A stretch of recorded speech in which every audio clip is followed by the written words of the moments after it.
Quiet on the set.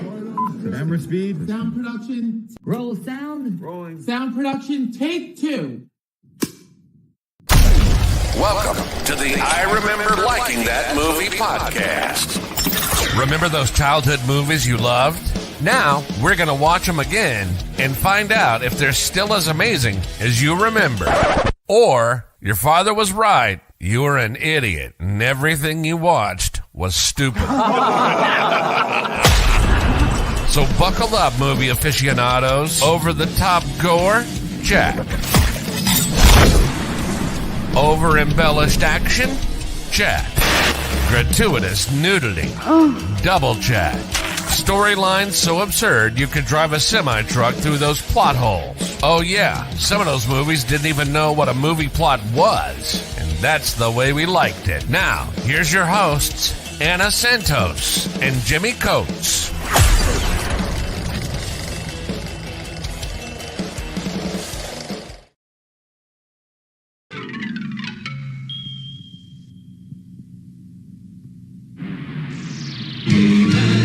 And the masters of the universe. I am Adam, Prince of Eternia and defender of the secrets of Castle Grayskull. This is Cringer, my fearless friend. Fabulous secret powers were revealed to me the day I held aloft my magic sword and said, "By the power of Grayskull."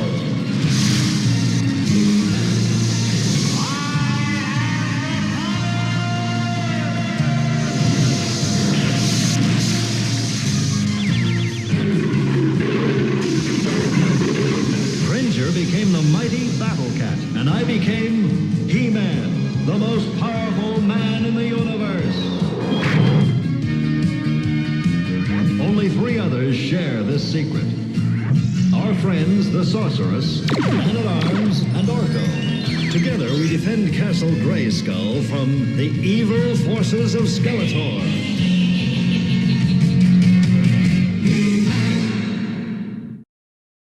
Fought in the stars, now comes to Earth. Police! Nobody move! I think I'm gonna need some backup. A battle for the power. Before your master! To be masters of the universe. Dolph Lundgren is He-Man. Frank Langella is Skeletor. Let this be our final battle! Masters of the universe. Rated PG. Now playing at a theater near you. 30 years ago, I was in a feud. He-Man was my foe, but now he is my dude. The times have really changed. Now we never fight. If you don't believe me, here's a picture from last night. We're Facebook friends, we made amends. Look here, see, it's true. This is us deciding on our first matching tattoos. We hit the gym, I spot him. We are really bros. This bromance is forever. All Eternia should know. Do you think they believed me, Panther? 'Cause I was lying.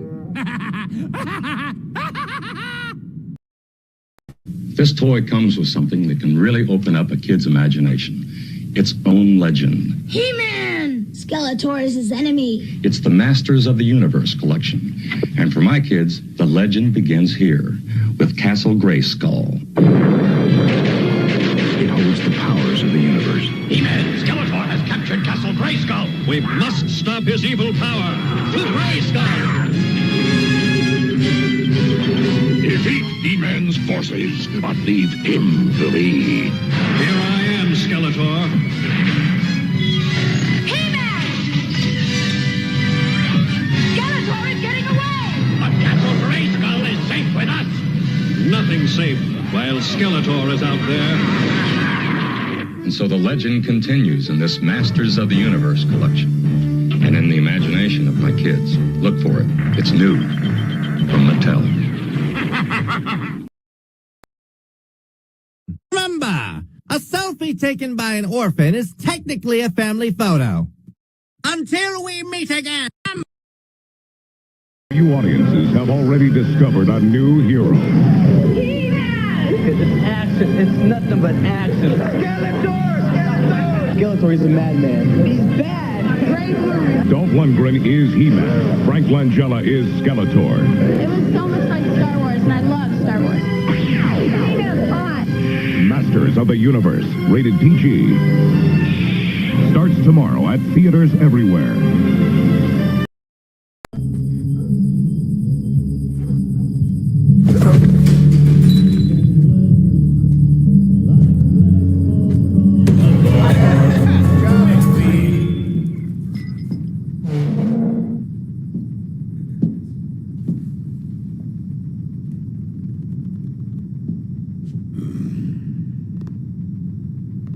He-Man and Skeletor saved at Money's supermarket, and now they feel epic.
Skeletor, your So Money supermarket.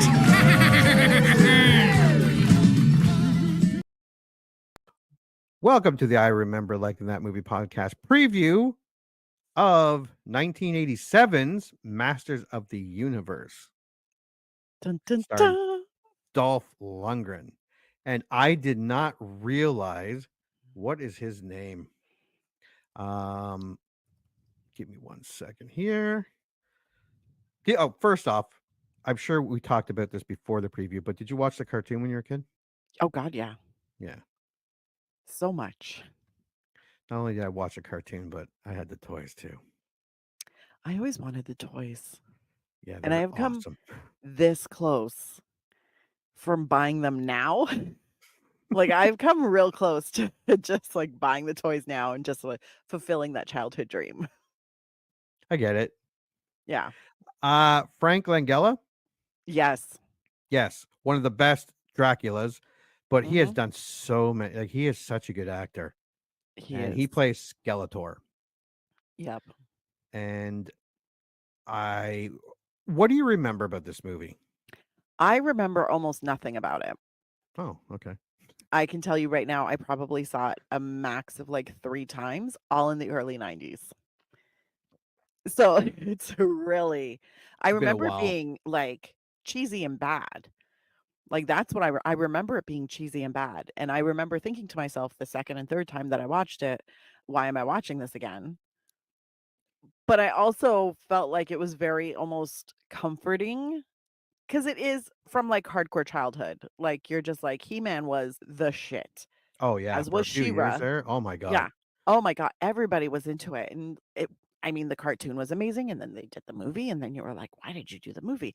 But the movie is wonderfully cheesy and kinda, like, funny still, but it's also a little cringy and bad. But, I mean, I remember the feelings I had about this movie. Ask me about anything that happens in it, not a chance. I remember it being fun, and I remember it being kind of cheesy, but better than I thought it was going to be. Mhm. Well, that might not be true.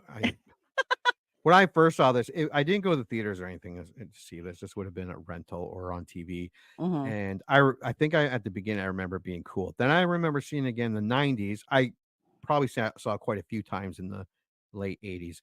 Then again, sometime mid 90s. And it was cheesy, but fun cheesy, like fun. Yeah. Yeah. Well, it's directed by Gary Goddard, who also did Captain Power and the Soldiers of the Future. I had those toys. I did not have those. No. No. Now he didn't do a lot of stuff after this because this movie might have ruined his career by the looks of it. I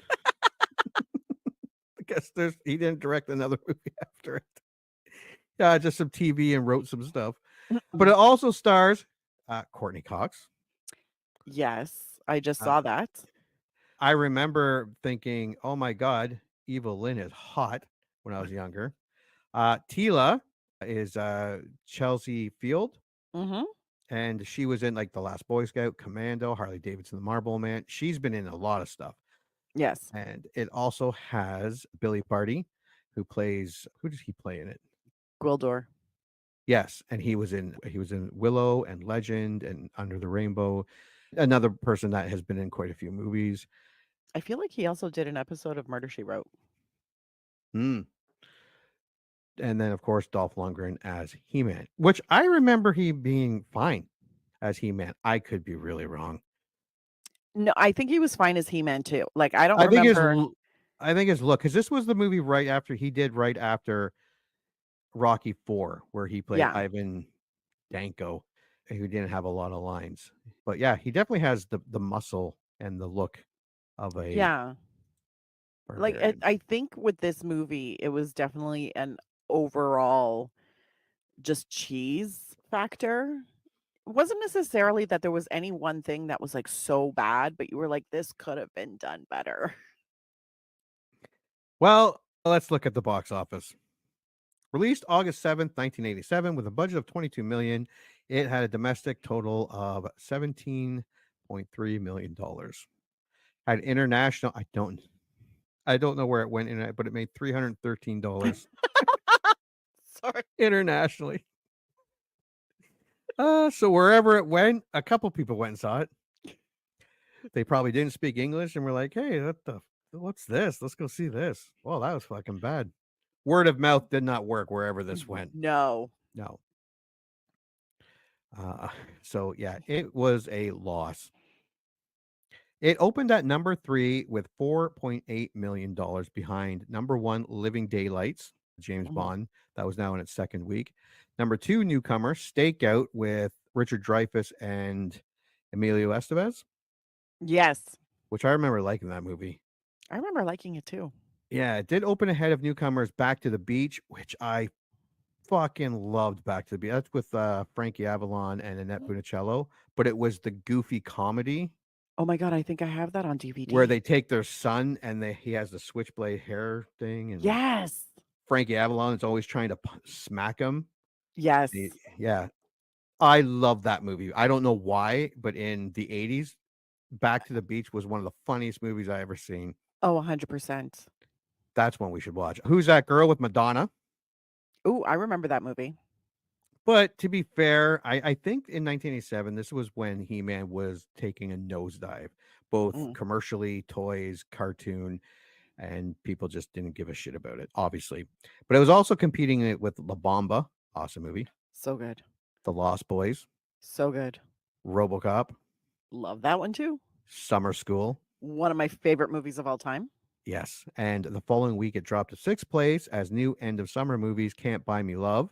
Also great. And No Way Out. I don't remember. That's Kevin Costner. And I think it's one where he's being accused of being a Russian spy. I don't think I've seen that. I kind of remember it, but I think it's really good. Huh. Maybe I'll watch it.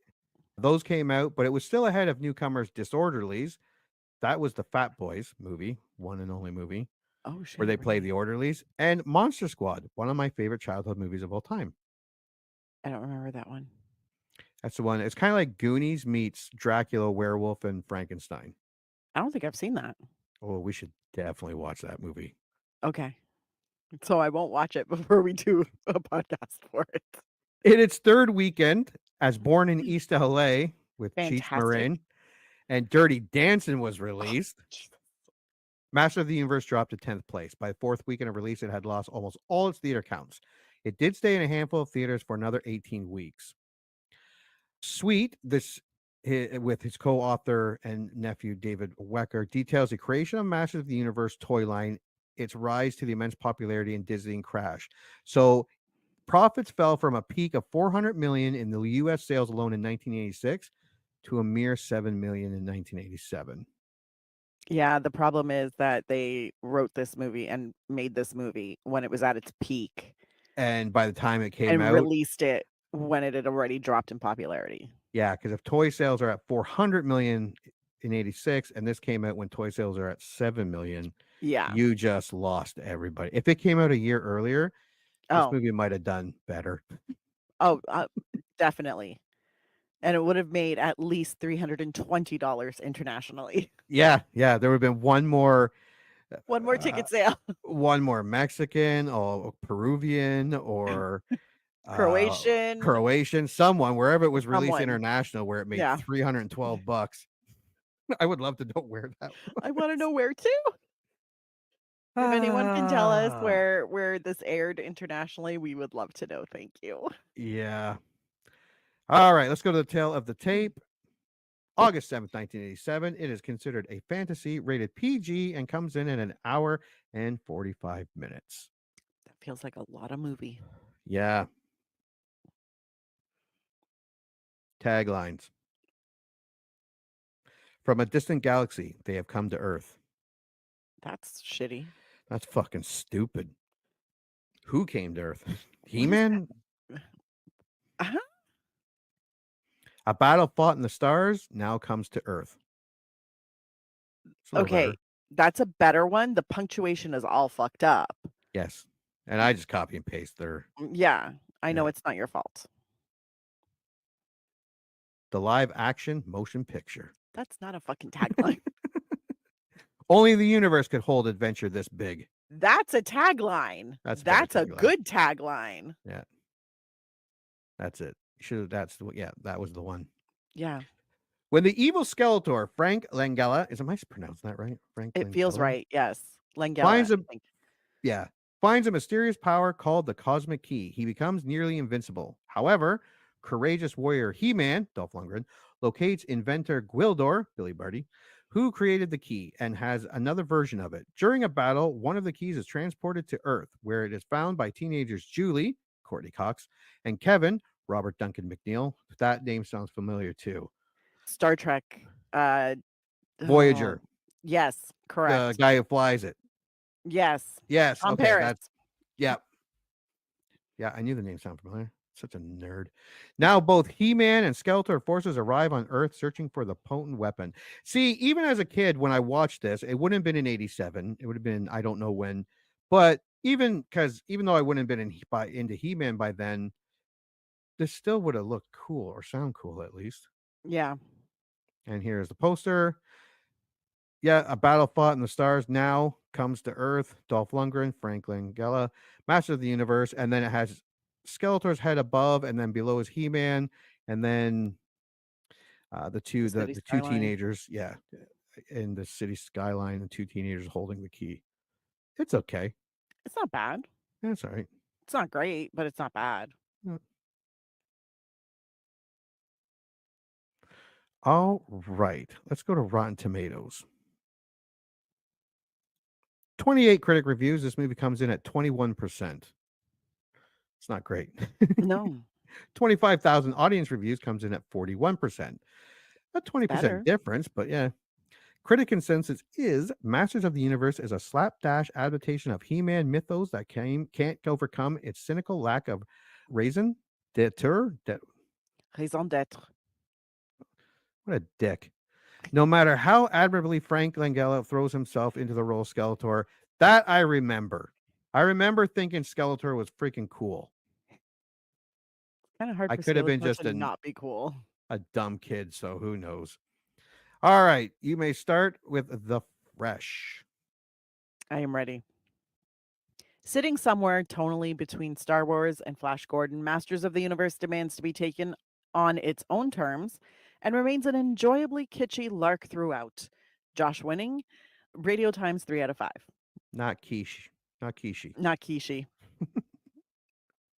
When we did toy soldiers, I called it quiche with like ham and cheese in a pie crust.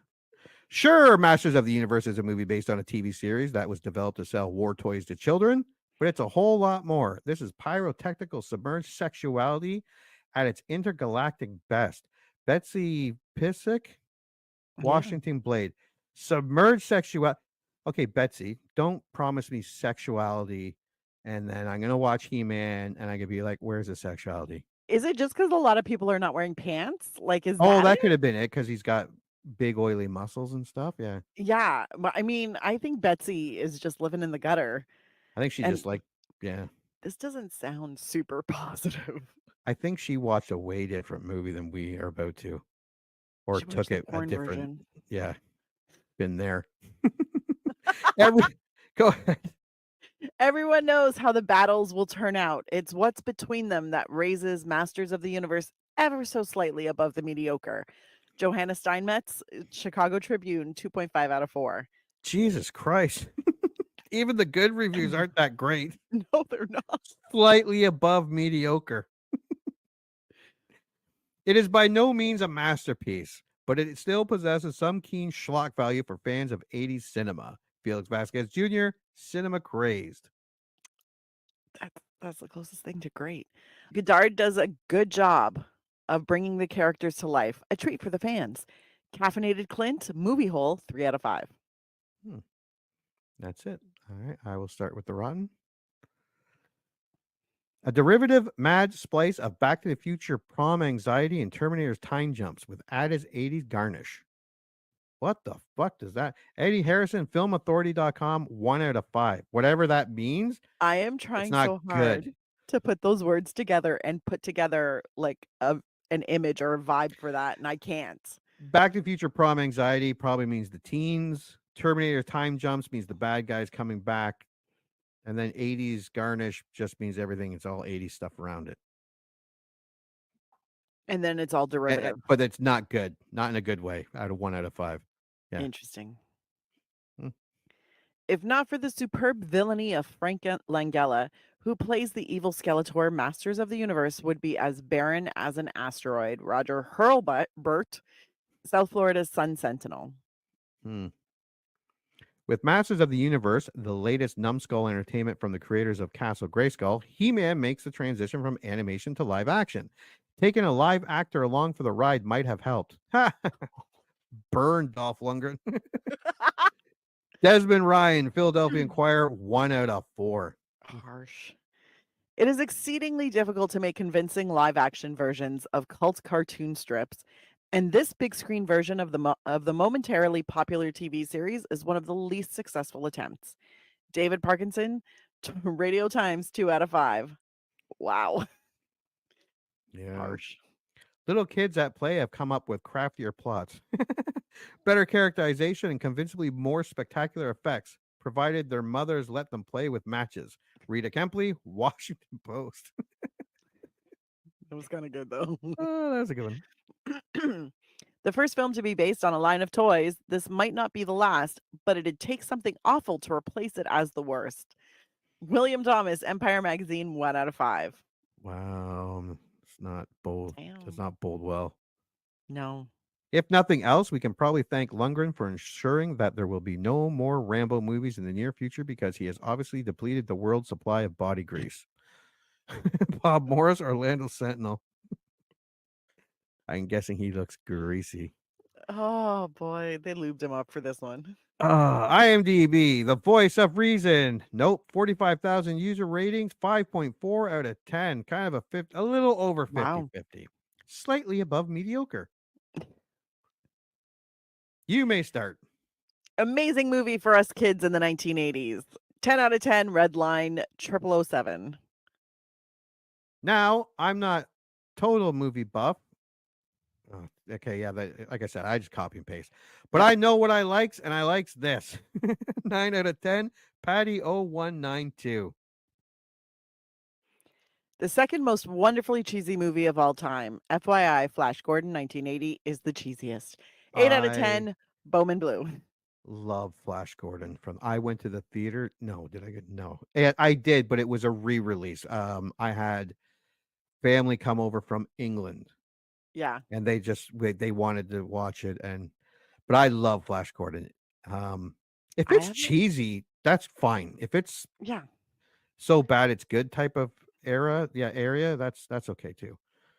From the people who butchered Superman comes an oddly likable movie. Just for context, the group that made this movie, they also did Superman 4, which was butchered. But they also did movies like Death Wish 2, Death Mm. Wish 3, Cyborg, a lot of Jean-Claude Van Damme's Bloodsport, those type of movies, a lot of cheesy B movies Mhm. that were American Ninja, stuff like that, that were I remember loving. I have a feeling they aren't as good as I remember. Yeah, probably not.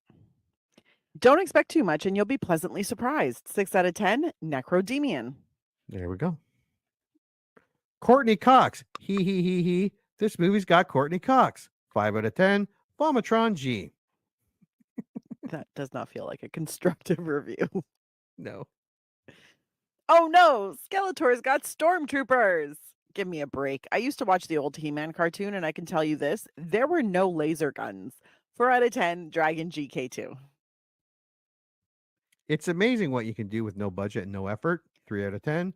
Lothos 370-690-0020. I don't know if that's his phone number or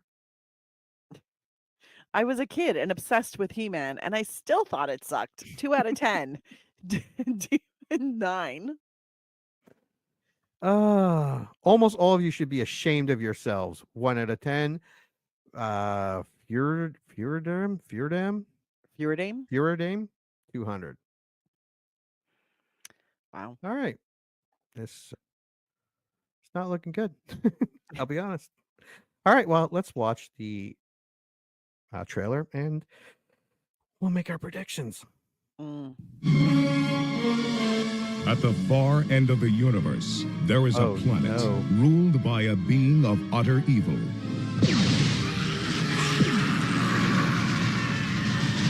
And there is only one man who dares challenge him.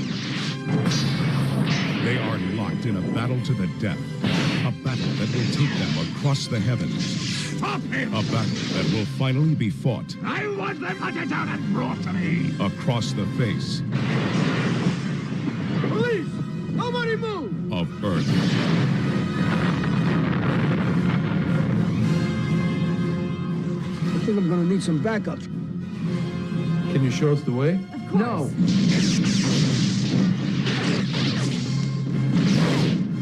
Somebody help me!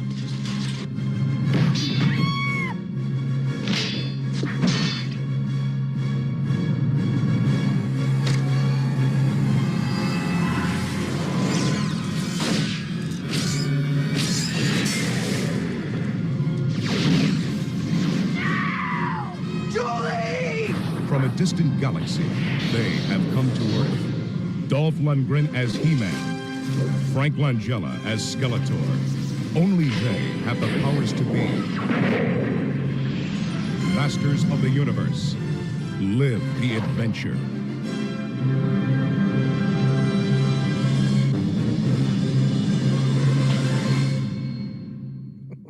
Fucking looks horrible. It looks so terrible. Also, we've been saying Frank Langella's name wrong this entire time. Yeah, the entire time. Yeah. Oh my God, Courtney Cox. I think all she does in this movie is scream. And not even that well. No, really shrilly. Oh yeah, no, it's not that good. Yeah, this looks absolutely terrible. But Yeah. entertaining terrible Yeah. Hopefully. or painful terrible? That is the question. I'm really hoping entertaining terrible. That's gonna be my prediction because this does not look good. No. The effects look bad. Oh, so terrible. And I mean, I know it's 87, but it looks bad for 87. But also it just doesn't feel like He-Man. I'm like, this doesn't feel like He-Man. No. And yeah, That makes me sad. well, hopefully he says by the power of Grayskull a lot and I'm He-Man. Hopefully he keeps reminding us as he's wearing his little loincloth that he's Yeah. He-Man. Hope he has a name tag on.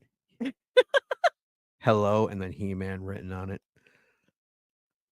All right. Well, we're hoping for So Bad It's Good, cheesy good. Yeah, because it does not look good. Yeah, no. But we are going to go watch Masters of the Universe. And yeah, when we get back, we are going to review it. That looks horrible. It looks so terrible. It looks so bad. Like, actually, and I didn't realize they really are making a new one. Yes. What's her name from Community? Actually, I really like her, and she was in that wrestling show on Netflix. Oh my God. Brie. Allison Brie? Yes. She's Evil-Lyn. Mm. That's all. I don't even know who. Some Australian, I think. They should have got Thor. What's his name? They got, wait. Nicholas Galitzine was cast as He-Man in the new live action. Does he look like He-Man? I don't not well wait. Well, There's yeah, a YouTube movie. I mean, he's kind of cute. He-Man's not supposed to be cute. Yeah, he is. He's supposed to have like a dopey bowl cut hair and well, no, that's Adam. That's his secret identity. No, that's not it. Anyways, yeah, so that's gonna be a fun one to watch. Yep. Let's all go to the lobby. Let's all go to the lobby. Let's all go to the lobby to get ourselves a treat. Delicious things to eat. The popcorn can't be beat. The sparkling drinks are just dandy. The chocolate bars and the candy. So let's all go to the lobby to get ourselves a treat. Let's all go to the lobby to get ourselves a treat. And now, on with the show.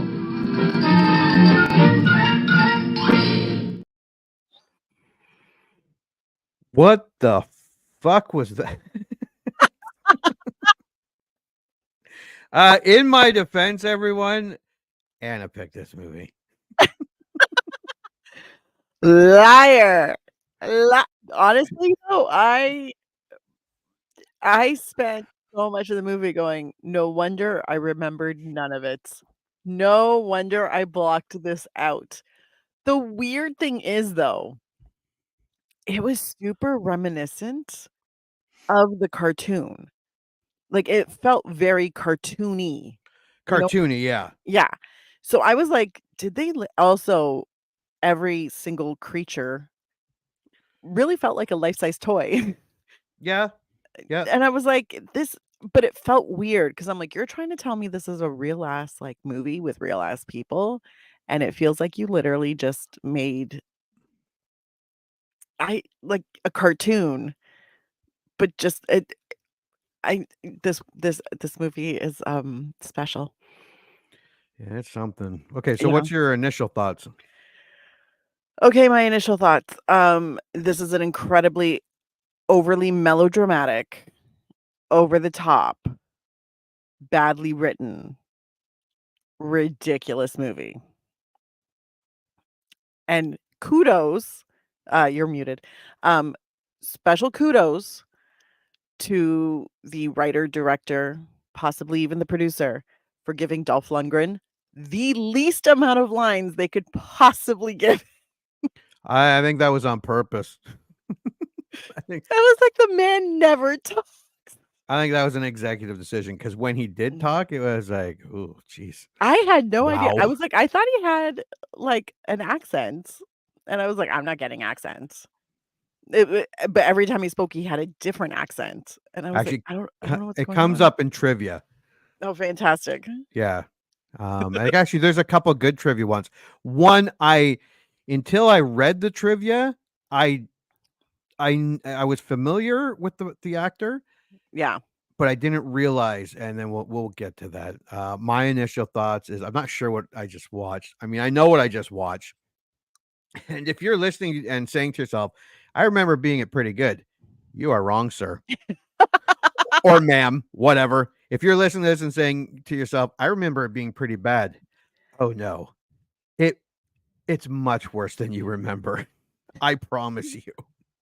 It is so Gentle bad. people of the world, this was terrible. All right. Well, let's go through the movie. Okay. There's more than one spot to pinpoint where it all went horribly fucking wrong. But anyways, all right.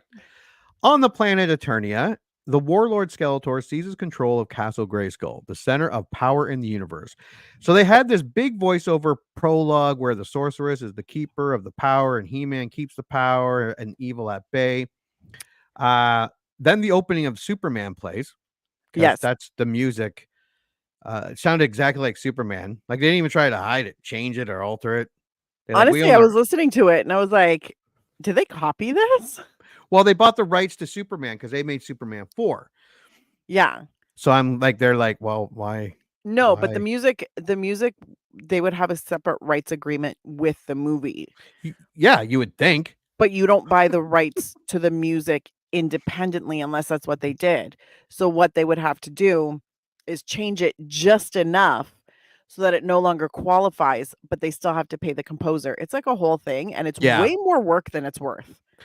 Yeah, because I'm sure someone said like something like, "This sounds a lot like Superman," and they're like, "Oh, do you have the extra money to hire an Honestly, orchestra?"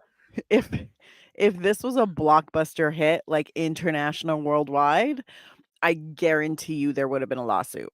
Yeah, probably. From the composer, but the composer's like, I'm not going to admit that that's me, Yeah, so no. we're going to keep it real quiet. And as we saw back on box office, this was not a hit.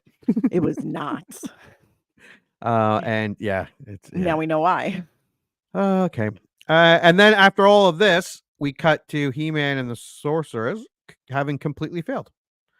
So it's this big whole talk about they're the power, they keep evil at bay, they're here, and then they lost. They lost whatever just happened. Stormtroopers on loan from the Empire and Darth Vader, because this is the 80s and we acknowledge the original trilogy, not the current fuck that is Star Wars. Thank you, Kathleen Kennedy, for ruining my childhood. Yeah, and it's never mind. Because as horrible as this movie is, if Kathleen Kennedy got her hands on it, somehow it would be worse. And they have some Eternia soldiers with their arms up. Mm-hmm. Same 4 soldiers used in every shot throughout the entire movie. Correct. Even if they come back days later, it's still those same 4 soldiers standing Correct. with their hands like those arms must be killing them. That's how they save money on the budget, because they blew it everywhere else. So they were like, we can only have 4 soldiers. 4, that's it. And the robots, the stormtroopers are supposed to be robots. Are they? Yes, even though I seen some eyes. I saw some eyes in those, like some eyes peeping out from their helmets. Mattel had a thing where He-Man is not to kill anybody. Okay. And so they had to be, but they didn't. No one ever said they were robots. Apparently, when He-Man, the Mattel, the toy line, took a nosedive, yeah, they were kind of whatever. We don't care anymore. No one's buying our toys. We don't give a shit. But yeah, they're supposed to be robots because He-Man's not supposed to kill anybody. Yeah. Huh. Interesting. They did not give off robot. Not at all. No, they look like stormtroopers. Black stormtroopers. Yeah. His army scatters the remaining Eternia defenders and captures the sorceress of Grayskull, imprisoning her within a power-draining field and planning to seize power over the entire universe by the next moonrise. Skeletor's arch nemesis, the warrior leader He-Man, veteran soldier Men-at-Arms, and Men-at-Arms' daughter Teela, rescue Goldsmith Gwildor from Skeletor's troopers. Yeah, sorry about that. It's okay. So He-Man, I don't know what the fuck he was doing. He watched he was watching Eternia TV, which is basically Skeletor projecting himself in the sky so everyone could see him. Yeah, that was interesting. Also, okay, fine. Why wasn't He-Man at the castle? Yeah. Like, isn't that where he's supposed to be? Yeah. That's what they said at the beginning of in the prologue. Yeah. Yeah. It was super weird. Just super weird. So stormtroopers come marching upon him carrying a hobbit. And I'm like, okay, here we go. It's going to get good. And here we go. We went halfway through the battle scene. I'm like, oh no, this movie's going to suck. They used so many like close-ups and extreme close-ups. You have no idea what's happening, who's where, how it's going. Where did that punch come from? Nobody knows. Where did that kick come from? Nobody knows. Oh, look, he moved his arm. What is he doing with it? Nobody knows. I'm pretty sure the first couple of times the director was like, oh no, we're going to have to use some tight shots here because this is not going to look good. Oh, 100%. I'm Yeah, like, so my question was either they didn't have a stunt coordinator, so there was no one to choreograph the fights. They were just like, I don't know, throw a punch. Don't you know how to fight, Dolph Lundgren? actually, this comes up in trivia too. And they really Amazing. didn't have a lot of people. Yeah. And then my other thought was, like, they were just all so bad at it. They were like, we're just going to have to pretend. Yeah, that this is the greatest fighter in the world. We're going to make believe. Like, I know we're making a movie. We're going back to childhood make believe. Yeah. Yeah. It was actually, I'd like to point out that my very first, like after Man at Arms and Tila come in and we meet Gwildor. Yeah, Gwildor. I was like, how come everybody gets to wear pants except for He-Man? Yeah. He's just like loincloth in it, and you're just like, guys, or It's like for the little ladies. Don't get me wrong. Dolph's body at the time, lovely. Oh, he was, Absolutely lovely. He worked out. Definitely. He worked out a lot. And it shows. But I was like, sir, put on some pants. You're about to fight a war. You know, I just feel like pants are mandatory at wartime. Gwildor invented a cosmic key that can open a portal to anywhere by utilizing musical notes. The device was stolen by Skeletor's second in command, Evil-Lyn, allowing Skeletor to breach Castle Grayskull. And they did an okay job explaining this part. And I will say that was a fantastic fucking set piece. Mm-hmm. The Castle Grayskull with all the statues and the skulls. Yes. That was a great set. It was a fantastic set. Yeah. Just all the rest of the stuff you fucking did that sucks. With Gwildor's remaining prototype of the key, He-Man and his friends travel to the castle. They attempt to free the sorceress, but are overwhelmed by Skeletor's army and forced to flee through a hastily opened portal via Gwildor's cosmic key. This wasn't the first complaint I have, but Men-at-Arms is like, no, sorceress, we are not leaving you. And then as soon as the stormtroopers got there, he's like, come on, He-Man, we got to go. I'm like, dude, where's your conviction? There is no conviction. There is no conviction because they didn't actually create characters for anybody. No. Nobody has an actual character that has any depth to it. They're all just like chess pieces to move the story along. Like, that's it. Yeah. They're all a bunch of pawns. It's terrible. I will say this. Frank, I can't pronounce his last name. Frank Langella. Langella. He looked like he was really having some fun. Oh yeah. He looked like everyone else looked kind of baffled what they were doing. Meg Foster was in it. Yeah. Frank Langella was in it. The bad guys seem to be having a lot of fun. All the humans, the good guys. It's like they didn't understand what the movie was, what really was going on. I think the sorceress also got it. Christina Pickles. Yeah. I think she also, like, there were certain actors that you're like, okay, you guys got the assignment. This is a little over the top. You're going to go in hard, but you're not going to be so over the top that like it's a little ridiculous. You're just going to do Gwildor was too much. Yeah, Gwildor was too much. But I was like they had just enough melodrama that you're like, okay, this is just slightly ridiculous, and I appreciate that. Everybody else just sucked. Yeah. Like Dolph Lundgren was a sucky actor. Yeah. John Cipher, who I know is a good actor. I know he is. I've seen him in many, many other things. He sucked in this. Yeah, because the actors in this movie were all Yeah. pretty good. Chelsea Fields. I was like, girl, why are you talking? Why are you here? She's just Yeah. terrible. No, She played Tila. I was like, yeah, what she's been in tons of stuff. tons. But yeah, Skeletor and Evil-Lyn, it's like they were like this was silly Shakespeare. This was Yes, they and they understood the assignment. yeah. They were actually I will say this, they were fun to watch. What was funny because at one time Skeletor is having a little bit of a mini monologue about how, he's gonna kill everybody, whatever. But I was staring because it was a close-up. So you see Frank Langella's eyes, and I was like, dude, those eyes are intense. You're Yeah. really like acting with your eye. I was like, damn, I'm feeling this. I'm like, go ahead, Frank. This is impressive. Yeah, he actually he was like I said, they were fun to watch. Yeah. The key is lost upon their arrival on Earth and discovered by two California teenagers. Orphaned high schooler Julie Winston, Courtney Cox, and her boyfriend, aspiring musician Kevin Corrigan, future driver of Star Trek Voyager. Correct. Did they not? Did you notice the pimple on Courtney Cox's chin? I did not. Oh, okay. I have a 65-inch TV and I couldn't stop looking at it.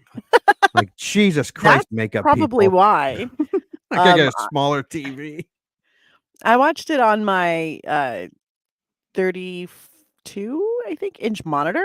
Oh, okay. So I was pretty close to it, but I did not notice that because I was so distracted By the by bad her acting? shitty acting. Thank you, Courtney Cox. Yeah, it's She's like gotten better. she was just waiting for Friends to start. Just biding her Basically. time. She's like, Except I it was a know. shitty movie. I know in like 10 years, or actually Yeah. maybe it was closer to 6, my life is going to change. So for right now, I'm just going to coast. Yeah. And even though I literally was just like both of my parents just died, I'm leaving high school to go to New Jersey before high school is done. Before high school is done, leaving my boyfriend. Leaving my And that boyfriend who I whole love. fucking relationship, like, I'm leaving. We talked about this, and then, okay, I'm gonna go show this to my friend. Okay, I love you. Kiss goodbye. I'm like, what the fuck is going on? I don't get. Am I missing something? Also, your girlfriend that you love and who's breaking up with you by airplane is there for her last night. She's leaving that night. So you're gonna go give your friend something and show him something? Yeah. Really? That'll And be- you're not planning on just hanging out together? Staying together? Yeah, that's so dumb. I'll be back in 15 minutes. I'm like, dude, it's gonna take you 15 minutes just to get out all the way to the parking lot and whatever. While experimenting with the device, they accidentally transmit a signal. Tracking it, Evil-Lyn sends Skeletor's henchmen Sarad, Blade, Beastman, and Karg to recover the device. These guys were the makeup effects, the costumes, the bad guy, they look fine. Okay. It's what they did with them. They looked fine, but in a plastic way. Yeah. There was zero attempt at realism.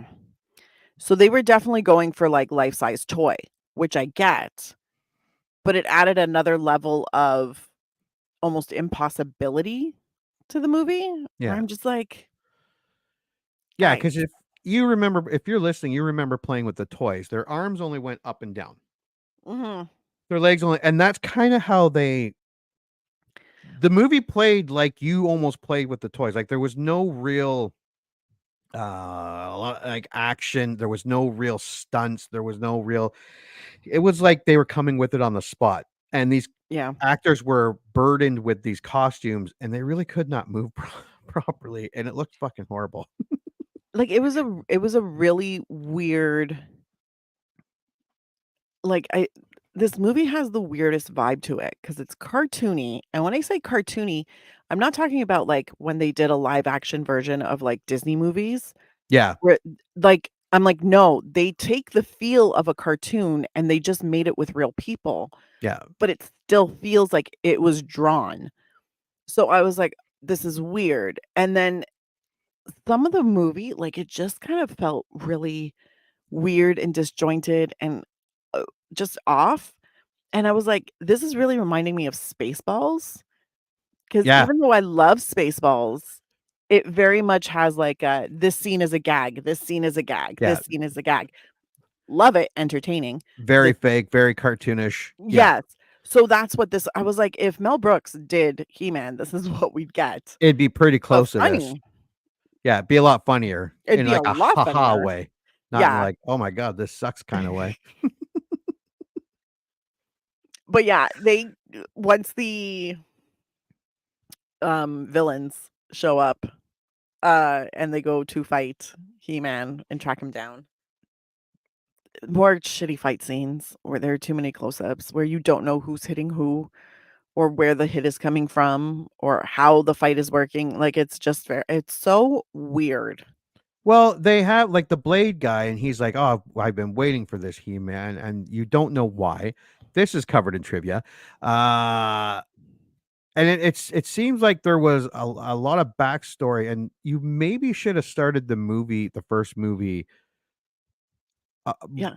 a while ago, and this should have been the third movie, if it ever was able to get to it, because it's just going on a lot of assumptions. There's a whole lot of I don't know why. Yeah. I don't know why these guys hate He-Man. I don't know why. Like, I know why Skeletor's doing it. He wants power. Cool, cool. But why Why is are He-Man these not at the guys castle? Yeah. Why are these guys like why do they have like a like visceral reaction to He-Man? Why is there a vendetta? Why does the Beast, when they fail, try to beg forgiveness by like holding Skeletor's hand? Like, does he not speak? Is there no like is it just growls? Why? Give me answers instead of really shitty fight scenes. Yeah.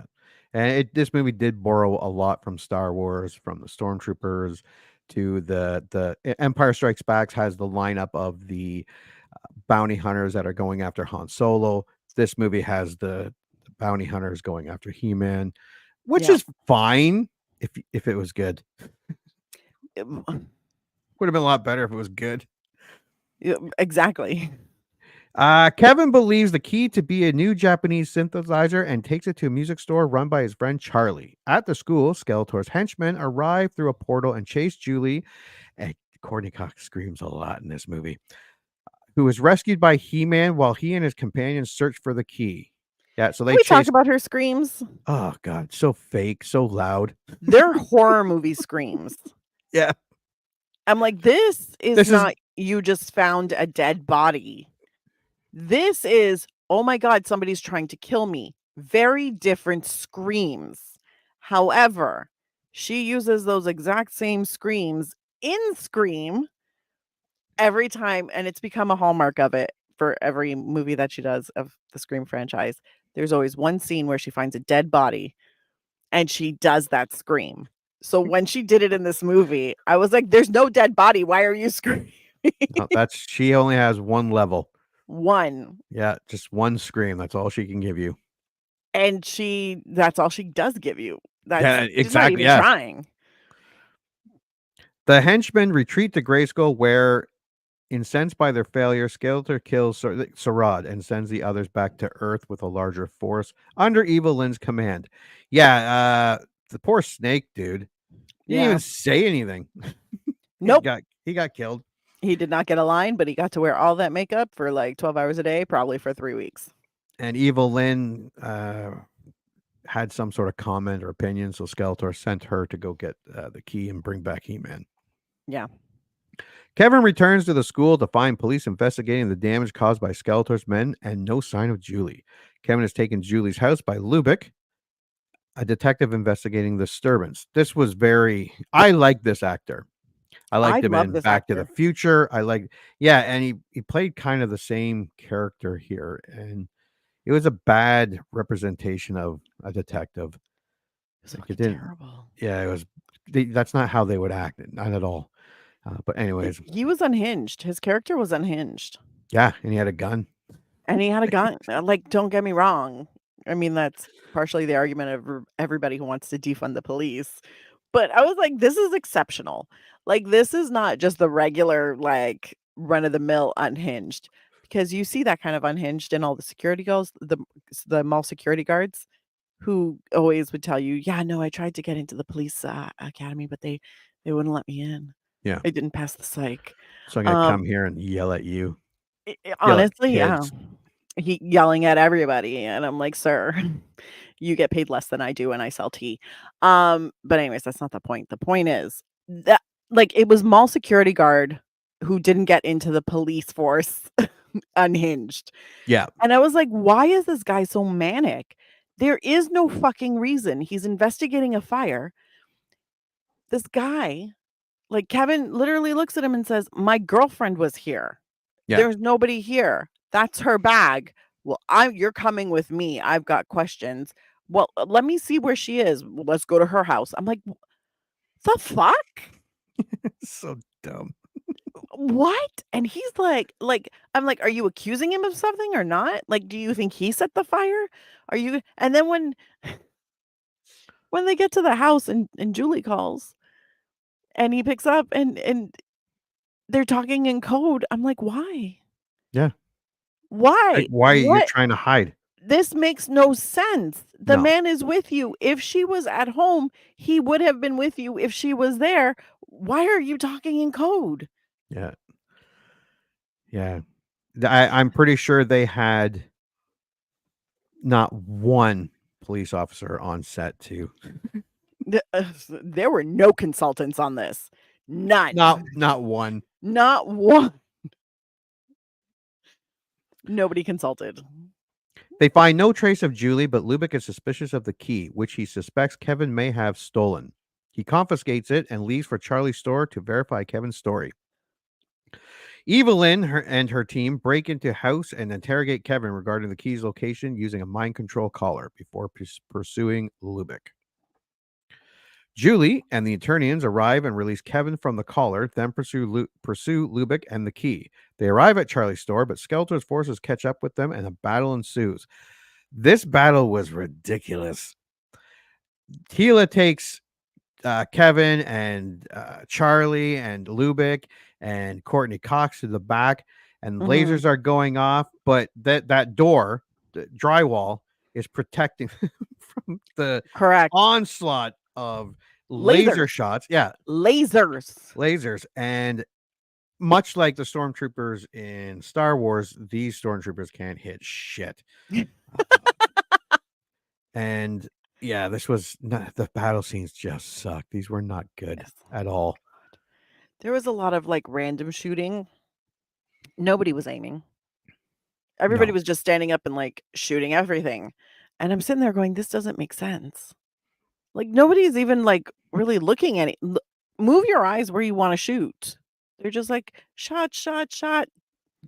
Oh, Stay when Tila down. gets out there to help, and she doesn't even aim the gun. She just holds it in the middle of her stomach and shoots, and she's like hits 3 of them in a row. I'm like, damn, that's a good shot. Honestly, no consultants. No consultants. No. Okay. Evil-Lyn recovers the key and summons Skeletor to Earth. Skeletor's forces capture the Eternians, and Julie is wounded by his lightning blast, which simultaneously erases the memory storage of Gwildor's key. He-Man surrenders to save his comrades and return to Eternity as Skeletor's slave. Yes, that whole the flying Centurions sucked. Yeah.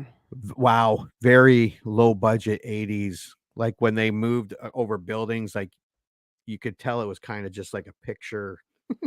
Yeah. There was a lot where I was like, this feels nice, very like 1987 yearbook. You know what I mean? Like that was the vibe. But also when they're in the back of the music store, if I'm not mistaken, that's when Evil-Lyn pretends to be the mom. Pretends to be the mom. And you can't be that dumb, Courtney Cox. Come on. I made a note. Okay. Because the mom shows outside the window and she's like, shh, like, don't tell them. And then she comes outside. She's like, I need that. It's very important work. We had to pretend that we died.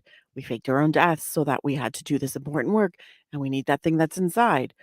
And just as Gwildor is like super close to like getting the notes, she like, I don't know, has some weird moment and snatches it away from him, runs it outside, gives it to Evil Mom, who then shows herself as Evil-Lyn, and then we get the dead body scream. Yeah. And she just like runs a little bit, then dead body screams again, then runs some more.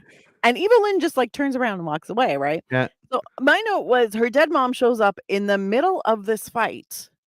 And she's like, yeah, for sure. This is real. Yeah. For reals. That's This my isn't mom. suspicious at all. This isn't suspicious at all. I This mean, we're is- in the middle of fighting a bunch of people who have magic and lasers, but that's totally my mom. Yeah. 100%. This is not someone that should be moving to the big city and living on her own. No, she's gonna get robbed of everything within Yeah. 15 minutes. Yeah. And then after that, when she walks out into the alleyway, what does this fool say? Mother? Excuse me? When did you become a Victorian Yeah. lady? What? Mother? And then she's like, Mom, after that. And I was like, why? And it stuck out to me because I'm like, that's how shitty the writing is. Oh, This yeah. poor girl who has lost her parents in a plane crash because they went to the beach on Catalina and flew there. High privilege. Yeah. You're gonna call your mom that you thought was dead mother? What? Yeah. Anyways. Yeah. You're not Norman Bates. Fucking weird, right? And didn't just fly. They flew their own plane because the Yeah. dad was flying it. Yeah. He was flying it. So I mean, it's one of those like I used to call my mother when I was mad at her or annoyed with her. I'd be like, Mother. And she'd be like, Mother, don't mother me. So I'm like, you don't mother someone you love. Yeah. You mom them or mommy or mumsy, whatevs, but you don't mother. Anyways, that one scene really pissed me off because I was like, this girl has been in it with He-Man from the beginning. There was no wavering. There was no questioning. There was a lot of cuddling, weirdly enough. He-Man cuddles with her quite a bit.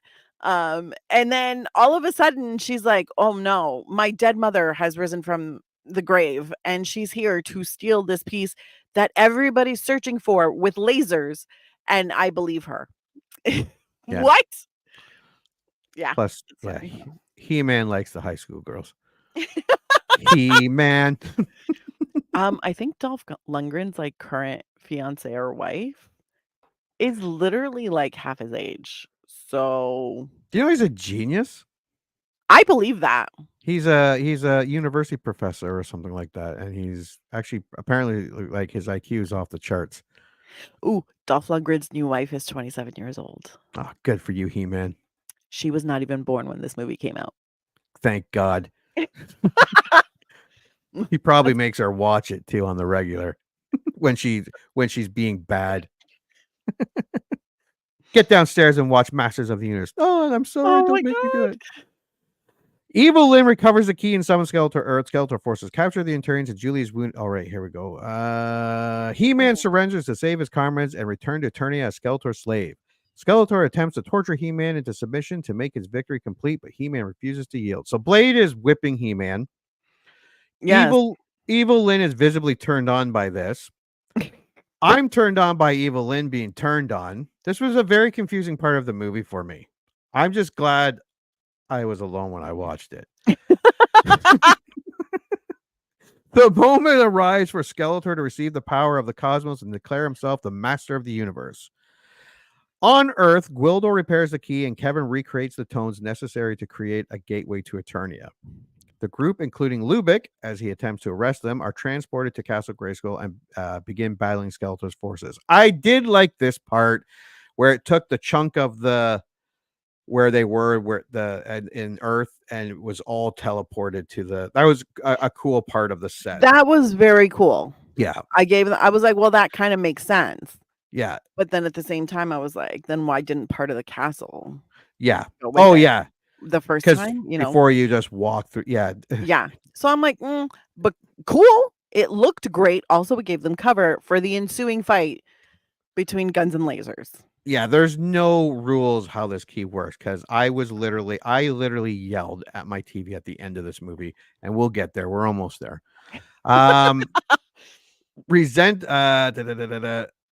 Resenting that Skeletor absorbed the power of the universe without sharing it with her, Evil-Lyn deserts him along with his other henchmen. Well, no, she thought that the tides were switching, I think, Yeah. and she was like, She was like, "I am not on the winning side anymore, no. so I'm gonna skedaddle before they figure out that I was with loser over here." Yeah. Which, I mean, respect. You know to get out before you end up getting fucked up. I mean, makes sense. Yeah. He-Man retrieves the sword of Grayskull and shatters Skeletor's staff in a duel. And we actually get I have the power. Because I remember saying, well, hopefully he says I'm He-Man, I have the power. He says it once. And actually, he says it twice. Oh, does he? Yeah, yeah. One time you can kind of understand him. The Oh. second time he like bellows it, and I'm like, the fuck? Is he saying the same thing again, or did he change the words? I don't know. But it's funny because did you notice in that final battle between He-Man and Skeletor that every single person left and the lighting completely changed? Yeah, there's a reason for that too. I believe it, Yeah, but I and was like, it was totally noticeable. what the fuck just happened? Where did everybody go? Like, why all of a sudden is this like dance solo lighting? I don't understand what's happening. I was like, they ran out of money. Well, I was like, did they film this Everything's on a gone. day?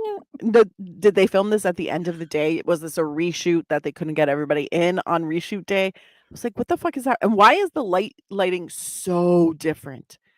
Like so different. I was like, there might be a reason for it, but it's not obvious. So it just No. feels weird. Yeah, when I was watching, I was like, yeah, it was weird. And then Yeah. when we get to the trivia, it's actually addressed. Thank God. He-Man offers mercy, but Skeletor draws a concealed sword and attempts to kill him. To stop him, He-Man knocks Skeletor into a pit below. The freed sorceress heals Julie, and Gwildor opens a portal to send the Earthlings home.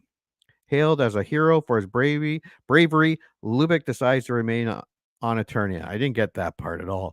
They cut out a lot of the movie at some point, or they just never had it in there, and nobody knows how to tell a fucking story. Yeah. Because all of a sudden, Julie is healed. We Yeah. hear that the sorceress did it. Great. Thank you so much. Lubick is wearing a fucking toga, sitting up next to the sorceress with a woman who is very, very attractive standing right next to him. Yeah. Second of why doesn't she have a fucking chair? He's like, I've got, new place. I'm not going back because I got this and I got this and I got a woman. And he like grabs at her. And I was like, what the fuck?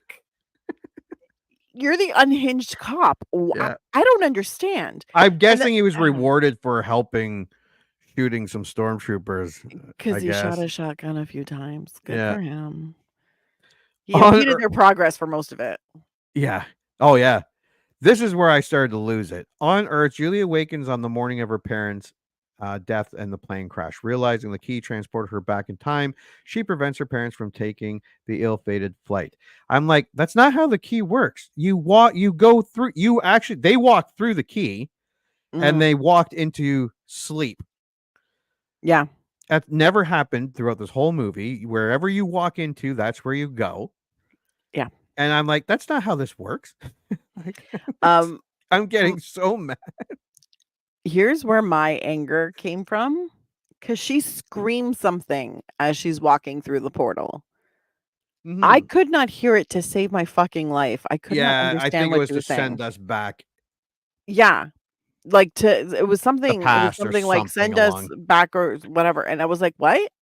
Because he does say, do you want to, I can send you anywhere or any time. Yeah. So I'm like, but she's saying it as she's walking through the portal. I'm like, just say, why can't that be just regular dialogue where you're like, yeah, can you send me back to the day that my parents die? No. Before they die, so I can stop them. Then none of this like jacked up shit will happen. But yeah. Anyways. Kevin later confirms to her that their experiences were real, producing a souvenir from Eternia, a sphere containing a scene of He-Man with his sword in front of Castle Grayskull. Did you watch right to the very end? I watched until the credits started. Credits, where after the credits, Skeletor's head emerges from the water at the bottom of the pit, where he says, "I'll be back." Jesus. Also, when he was falling, doesn't come back. No, he doesn't. When he was falling into the pit, I heard screams. His mouth was closed. Yeah. I was like, weird. Nobody thought about that. Okay. No. And that is our movie. What's your score? Look, low key, this is a if you want to spend an hour and a half, almost 2 hours saying what the fuck, feel free to stream this movie. This is a 100% guaranteed do not spend money on this movie. Mhm. There was no reason. None whatsoever. It is not a particularly good movie. It's weird and it's ridiculous. So it's not terrible unwatchable. It's terrible ridiculous. It's not a bad time. Like, after watching it, I did the usual, like, what the fuck did I just watch? God, that was a terrible movie. Yeah. But it felt very cartoony, it felt very weird, it felt very disjointed. It was something where I'm like, "Look, if you've got 2 hours to kill and you're not overly particular about what to watch, and this happens to be available to you for free, by all means." But this is like a stream it leaning into a skip it, Mhm. because for most people, you will never be in that very specific mood where you're like, "I have 2 hours. Let me watch something that's an experience, but a terrible experience, just so I can say I watched it." So it's like a stream to skip. That's what I'm rating it, because this movie, you can't explain it. You can't. There's too much, and it makes no sense, and you're just wondering how high was everybody who wrote this movie? Yeah. That's all I gotta say. This movie confounds me. Like, I am confounded. What's your score? I agree with you. This movie, I wouldn't say buy it. I wouldn't say rent it. I wouldn't say skip it. I would say stream it. This is not a movie that I can say is so bad it's good. It's not that movie. This movie is not a great movie at all. It's a bad Mm. movie. It's not well acted. It's not well paced. It's not well written. It's not well shot. There are a couple good set pieces. Uh, but a couple characters that are pretty good, but for the most part, the acting sucks. But this is a movie that is fun to shit on, Mhm. and that's the only reason I would say stream it. Stream on it to complain about it, and because it reminded me nothing of He-Man. Like it was He-Man, but it didn't remind me of the cartoon. Like at the beginning of the show, we had the intro to the He-Man cartoon. As Mhm. soon as I heard that Filmation and then the He-Man stuff start, that filled me with nostalgia and the funny commercials, the shopping commercial, where they save money, but they're doing the dirty dancing. Yes! Oh my god. There's more of those. There's more of those. Skeletor's hips do not lie, my friend. Oh, there's one where it's just mostly him walking around town with kids and just blowing shit up. It was really good. Or Amazing. the Honda commercial. When I was looking for stuff, I saw the intro for the He-Man She-Ra Christmas special, that type of stuff. This movie doesn't fill me full of nostalgia at all. No. But it is a fun movie like what we just did. Watch it and then complain about all the shitty parts to it. That part was fun. The movie wasn't that fun to watch. It was fun to complain about. But it Yeah. was Grizzly, and it wasn't Black Christmas 2007, whatever that, where it's just so horrible. It's so much fun to watch, but of how bad. And this was just bad. Not I keep forgetting the name. Steel Dawn, not Steel Dawn bad. You're trying to block it out of your memory. I know. Your brain's like, "No, we will not speak of that movie again." But you're But just yeah. like, "No, but I need to know the name." Yeah, this is not a good movie at all. But if you have No. friends that remember watching it and you remember, stream it. Stream the movie and then just shit on this movie.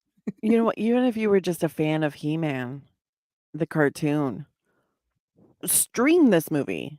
Mhm. Never pay for it. Stream it. And just be like enraged for how they did He-Man wrong.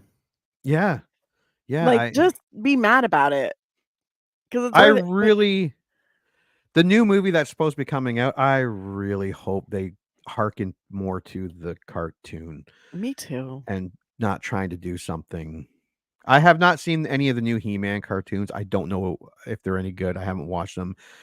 But like I said, as soon as I saw that Filmation thing come on in the cartoon, I'm like, I'm gonna have to look for some He-Man cartoons. I might have to like order me some He-Man because I remember watching that fucking faithfully. I think it's on a streaming service, no? I don't know. He-Man? Let's Oh, take a no, quick look. Apple TV has it, but you gotta pay To for that buy? shit. Yeah. American animated, sir. It is on. Yeah, I Apple swear I TV. saw it on $1.99 an episode. Go fuck yourself, Apple. It might be on Tubi. Tubi has G.I. Joe and Transformers. Oh, then it might be on Tubi. I'm going to tell everyone right now. He-Man. No. It's got a That's so documentary. funny. For anyone that's listening, if you have Netflix, they have a docuseries called The Toys That Made Us, and the He-Man documentary is astounding. It's just the amount of sorry, I'm just setting this up. It's okay. Apparently they made so much money. We Mhm. touched on this where the movie was coming out. It made 400 million as they were making the movie, and by the time they finished the movie, they plummeted to just making 7 million a year. Yeah. That's harsh. And the documentary covers that. They were saying they were in the rooms trying to come up with new ideas for action figures to sell, like the Stinkor, this one that if you scratch it, it has a smell. And these guys were saying we were just coming up with the stupidest ideas, and we were making these toys, and people were just buying. It is a great documentary. It's like 45 minutes long, but it's fantastic. All right, trivia. There was so much trivia, I couldn't put it all in. All right, you may start with He-Man. Frank Langella went on record in an interview stating that playing Skeletor was one of his favorite roles. His young son was a huge fan and was running around the house shouting, "By the power of Grayskull!" So he took the role for him. He wrote some of his own lines like, "Tell me about the loneliness of good, He-Man. Is it equal to the loneliness of evil?" See, Frank Langella he understood the assignments. He got it. Him and Meg Foster got it. 100%. Skeletor's troops are robots because Mattel, which owned and produced the Masters of the Universe toy line, mandated early in production that He-Man couldn't kill anyone on screen. Let's just make it off screen then. Yeah. Mattel, the toy company that produced the original He-Man toys, ran a contest in which the grand prize was a role in the He-Man movie. The production was under a great deal of pressure to finish in time and under budget. So director Gary Goddard had to squeeze the contest winner into the shoot. The winner, Richard Sponsdor, is Pig Boy, who hands Skeletor his staff when he returns from Earth. He was even listed in the end credits. That's pretty cool. That's pretty cool. Yeah. Meg Foster's eyes are naturally blue-gray and with tiny pupils. She has been cast in many sci-fi fantasy roles because of them, and jokes that she appeals to casting directors because she brings her own free special effect with her. She does have eyes. Yeah, she has very unique eyes. Her and Neil McDonough, I think it is. Yeah. Neil McDonough. He's got those crystal blue eyes, blue-gray eyes. So it also makes him a really great, like, evil character. Yeah, you'd make no when Meg Foster's in the movie. There's no mistaking who she is. Dolph Lundgren said in a French magazine that working on this film was a nightmare. The shooting schedule was 5 months, including 2 months of night shooting. He said he was approached to do a sequel during shooting, and he turned down the offer. However, in an interview with the IO9 website promoting The Expendables 2010, Lundgren said that he would return to appear in a new Masters of the Universe movie as either a cameo or He-Man. I don't think they want you as He-Man anymore. Cameo would be cool. In 2010, he would have been in 2010, yeah. Maybe. Well, he's 66 years old now. So he would have been like 50, 52. Yeah. Nah. Production designer William Stout initially wanted the interior of the Castle Grayskull to combine elements of both good and evil. Stout said of Castle Grayskull in an online interview, "This was the seat of power for the entire universe. I reasoned that power is neither good nor bad. It's what you make of it and how you use it. So above floor level were what I called the space gods, giant bronze statues of those who had used the power based in that room for good. Below floor level was the dark side, demonic creatures that represented power used for bad or evil." Interesting. He put more thought in than the writer and the director did. And half of the actors. And so appreciate you, William yeah. Stout. And that was a great set. It was such a good set. Yeah. The throne room set of Castle Grayskull was originally too large. Adjoining, oh, sorry, let me rephrase that. The throne room set of Castle Grayskull was originally 2 large adjoining sound stages. The wall between the sets was knocked down to make one gigantic soundstage. At that time, this was the largest set Hollywood had seen in over 40 years, which is saying something. Yeah. At the time of filming, Dolph Lundgren had limited acting experience. No shit. Spoke with a thick Swedish accent. Don't get me. I love Dolph Lundgren. I like his movies. I like him. He seems like a fun guy. But yeah. Spoke with a thick Swedish accent and was not fluent in English. Director Gary Goddard had planned to have all of Lundgren's lines dubbed by another actor, but Lundgren's contract stipulated that he would have at least 3 opportunities to redub his lines in post-production. With the film running behind schedule, Goddard decided to use Lundgren's natural voice. Yeah. Sometimes, like they redid Mad Max was what's his name? Oh Jesus, are you kidding me? The guy who played Mad Max. Oh my God, I can't believe I'm blanking. He's one of my favorite actors. Wait, I have it in my head. Oh, this is horrible.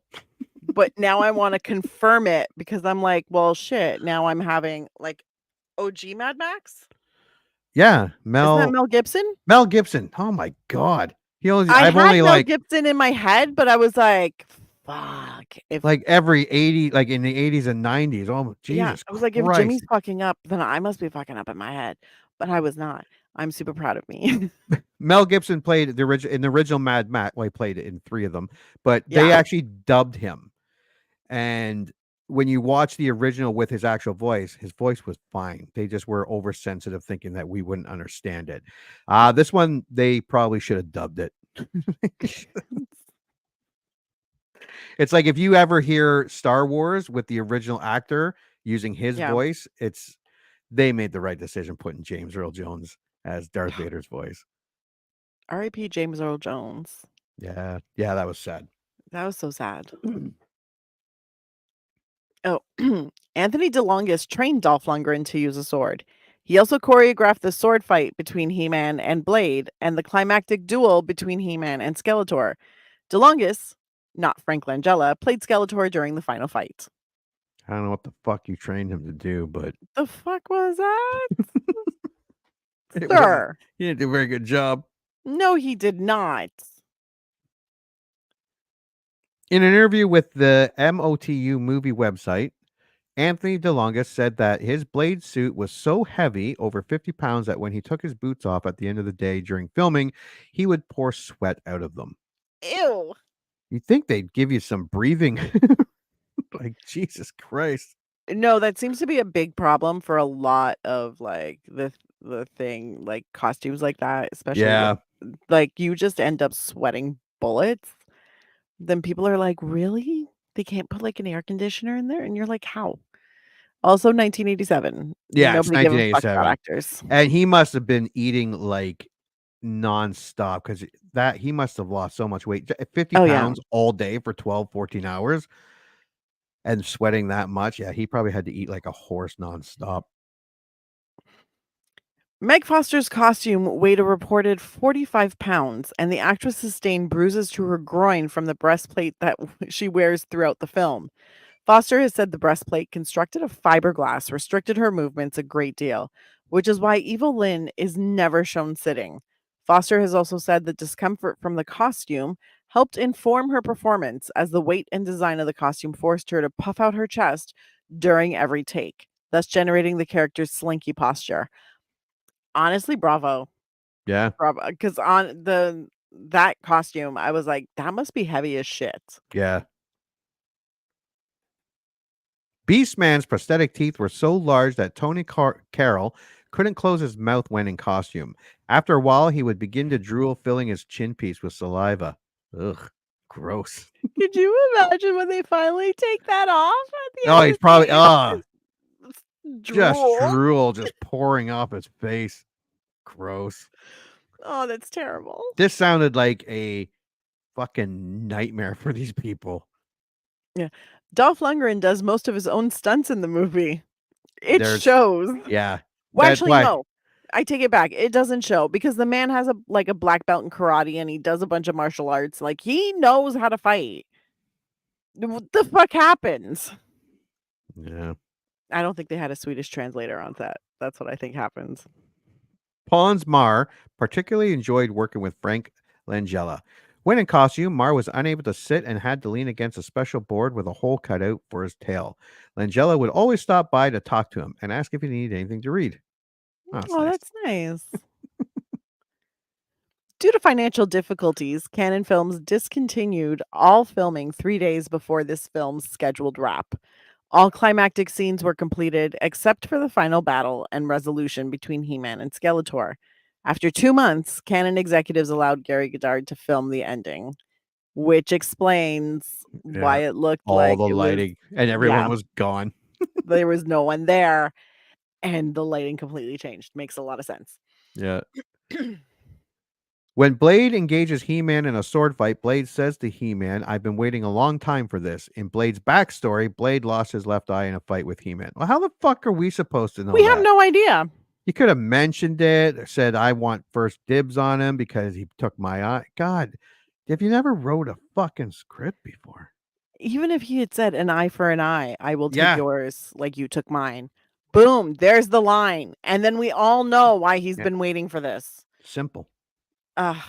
Canon's budget was so tight that the production was not allowed to have a second unit to film pickup shots.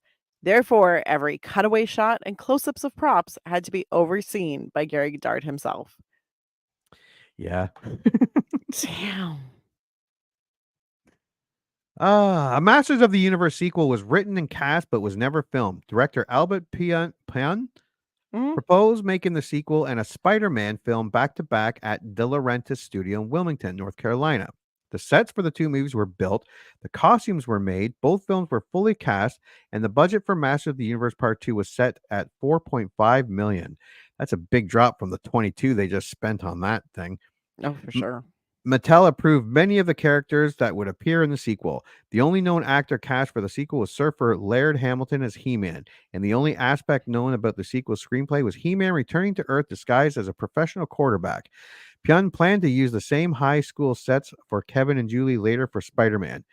Canon Films went out of business before that could happen. Thank fucking God.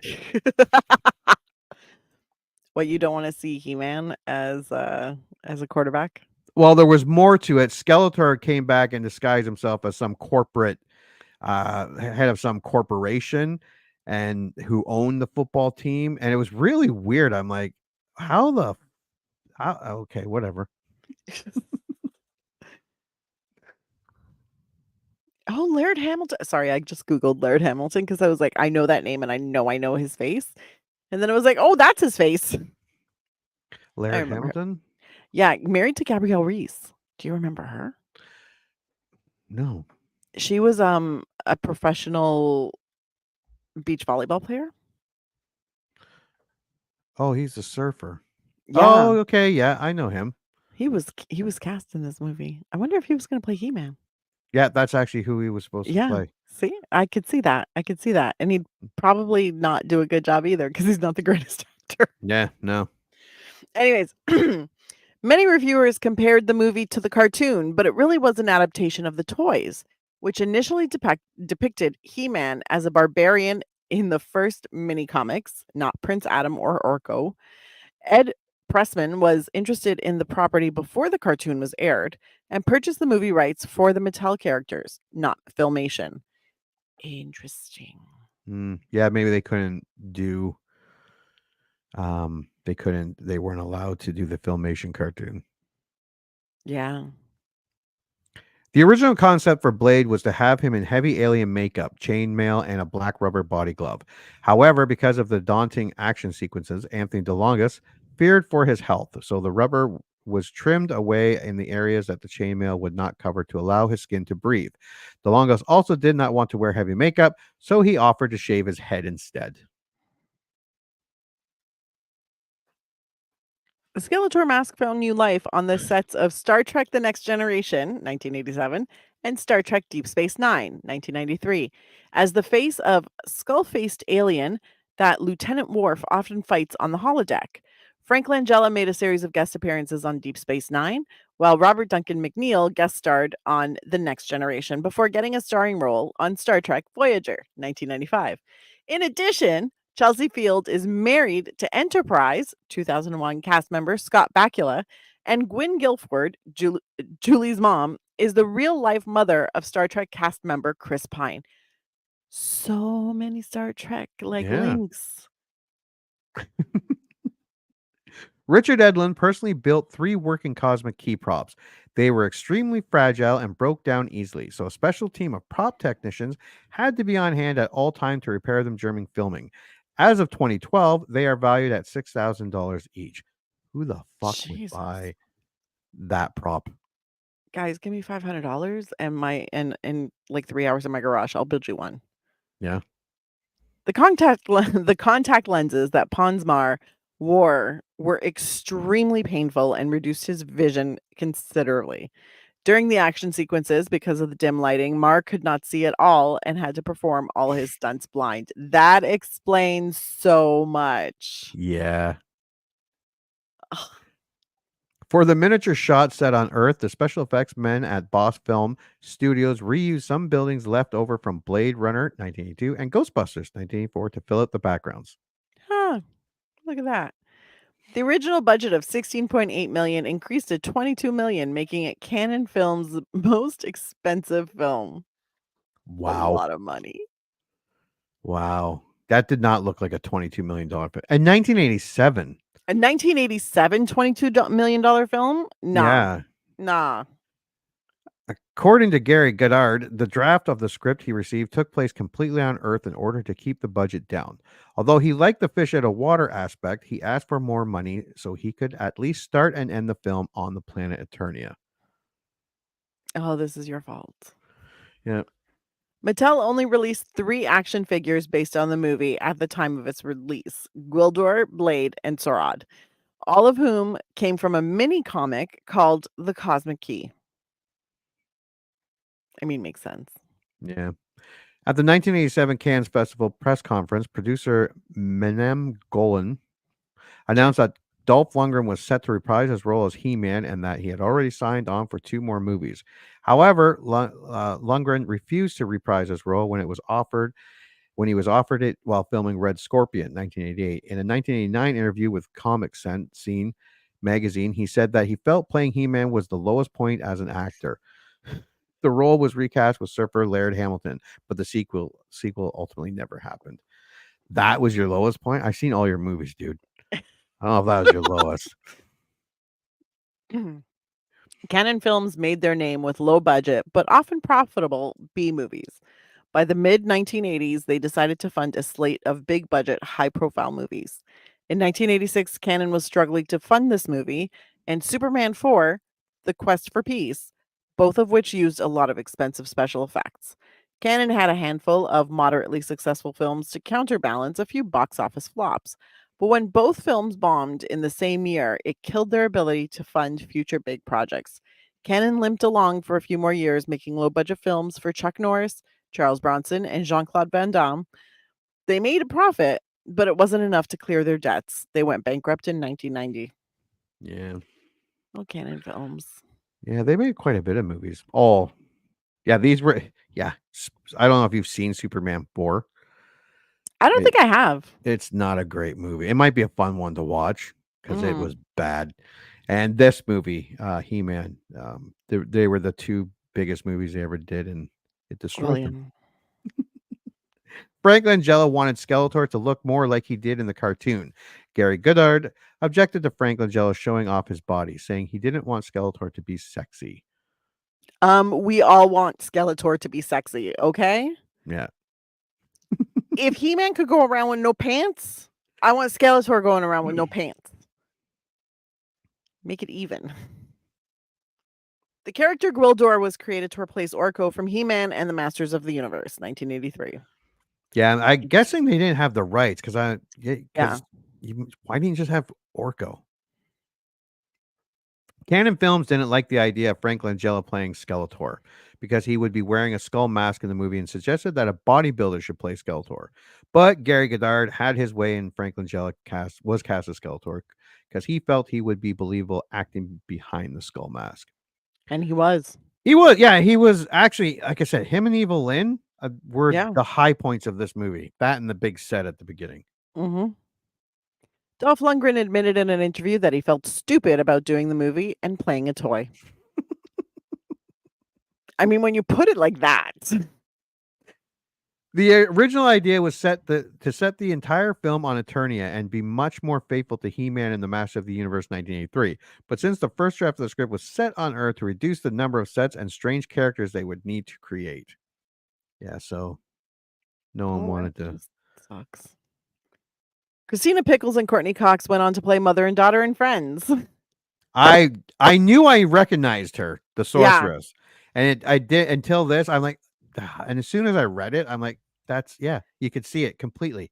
Honestly, it was mom. when I saw her picture in the cast.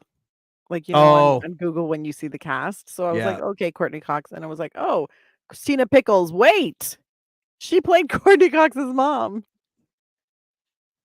Michael Jackson visited the Castle Grayskull throne room set, and thank God there were no children there. That's terrible, allegedly.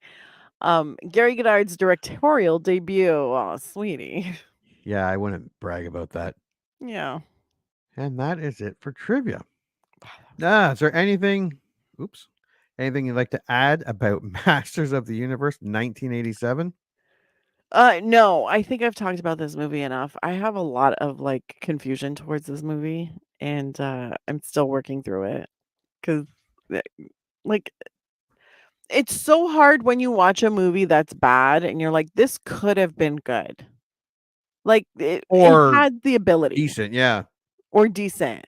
It could have been just a really good action movie. And they just fucked up everywhere. And you're just like, guys. So I'm a little sad about this movie and mostly just confused because I'm like, I don't know why you did all the things that you did. Yeah. All right. So we have 2 streams. We both agree that this is a horrible movie. And you should not spend money on it. Yeah. And not good, horrible. It's not so bad. It's good. This is just a terrible movie that's fun to shit on because it's bad. Yeah. All right. Well, thank you for joining us to go over Masters of the Universe 1987. And until the next movie we remember liking. And now, folks, it's time to say goodnight. We sincerely appreciate your patronage and hope we've succeeded in bringing you an enjoyable evening of entertainment. Please drive home carefully and come back again soon. Good night.